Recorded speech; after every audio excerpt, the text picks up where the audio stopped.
சட்டுன்னு ஒரு சீரக சம்பா பிரியாணி பார்த்துடலாமா? அது தேவையான பொருளுக்கு தக்காளி, வெங்காயம், பச்சை மிளகா இது மாதிரி சோக் பண்ணி வச்சுக்கணும். முந்திரி, பாதாம் அதெல்லாம் எடுத்து சோக் பண்ணி வச்சுட்டு எல்லாம் எடுத்து வச்சுட்டு எண்ணெய் ஊற்றி நெய் கொஞ்சோண்டு போட்டு பட்டை, கிராம்பு அந்த விஷயம்லாம் போட்டுட்டு 4 பச்சை மிளகா போட்டுட்டு புதினா அந்த எண்ணெயிலே போட்டு நல்லா ஸ்மெல் இருக்கும். அதுக்காக தான் எண்ணெயிலே போடுறது. அதோடு சேர்த்து வெங்காயம் போட்டு நல்லா கொஞ்சம் வதக்கிட்டு நம்ம எடுத்து வச்சோம்ல அது சின்ன வெங்காயமும் நம்ம ஊற வச்சிருந்ததையும் எடுத்து போட்டு அரைச்சி வச்சிடணும் பேஸ்ட்டாக்கி. நெக்ஸ்ட்டு வந்து மட்டனில் வந்து இஞ்சி பூண்டு பேஸ்ட்டு, மிளகாத்தூள், மஞ்சத்தூள் போட்டு வேக வச்சுக்கணும். நல்லா 8 விசில் வச்சுக்கணும். வச்சுட்டு இது நல்லா வதங்கட்டும்னு வெயிட் பண்ணி நல்லா கொஞ்சம் செவக்கிற ஸ்டேஜ் வந்தோடனே அதில் வந்து கொழுப்பு தனியாக எடுத்து வச்சுக்கணும். நம்ம அந்த கொழுப்பு அதில் போட்டால் அது வந்து மெல்ட் ஆகி கொஞ்சம் அது வந்து ஒரு ஆயில் கன்சிஸ்டன்சி ஸ்மெல்லெல்லாம் வரும், நல்லாயிருக்கும் அதனால். ஸோ அதுக்கப்புறம் இஞ்சி பூண்டு பேஸ்ட் போட்டுட்டு நம்ம அரைச்சி வச்சதில் ஒரு பேஸ்ட், அந்த பேஸ்ட் அப்படி போட்டுடணும். போட்டு அதை நல்லா கிண்டி அது கொஞ்சம் கலர் மாறுற ஸ்டேஜ் வந்ததுக்கப்புறம் மிளகாத்தூள், மஞ்சத்தூள், கரம் மசால் போட்டு நல்லா கலந்து வச்சுக்கணும். அதுவும் கொஞ்சம் நல்லா பச்சை வாடை போகிற அளவு மல்லிப்பொடியும் சேர்த்துக்கணும். அதுவும் கொஞ்சம் பச்சை வாடை போய் கொஞ்சம் எண்ணெய் பிரிஞ்சோடனே தக்காளி போட்டுடணும்.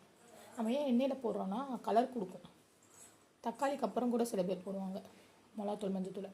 வேக வச்சு இந்த மட்டன் எடுத்து அதில் போட்டுடணும். நம்ம நல்லா 8 விசில் வச்சோம்னா நல்லா வெந்துடும். அதுக்கப்புறம் நல்லா கிளறி மசாலா எல்லா இடத்துலையும் ஈவனாக கோட்டிங் வர அளவுக்கு போய் தக்காளி வந்து கண்ணுக்கு தெரியாமல் அமுங்கிடணும், நல்லா மசிஞ்சிடணும். நெக்ஸ்ட்டு தயிர் ஊற்றிட்டு கல்லுப்பு 1 கிலோ அரிசிக்கு நம்ம 1 கை கல்லுப்பு போட்டால் கரெக்டாக இருக்கும். அந்த ரேஞ்சில் போடணும். பிரியாணி மசாலா நான் வீட்டில் அரைச்சி வச்சுருக்கேன், அது ஒரு நாள் ரெசிபி போடுறேன். அதில் 1 ஸ்பூன் போட்டுடணும்.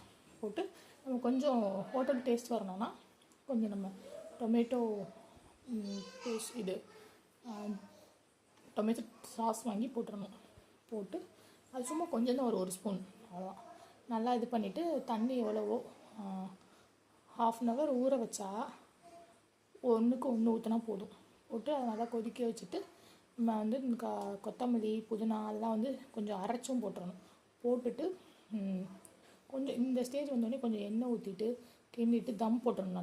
நல்லா ஒரு 20 minutes தம் போட்டு அதுக்கப்புறம் நம்ம ஓப்பன் பண்ணி அதில் வந்து கிண்டி விட்டுட்டே பார்த்துட்டே இருக்கணும். வேகுதா நல்லா வேகுதான்னு.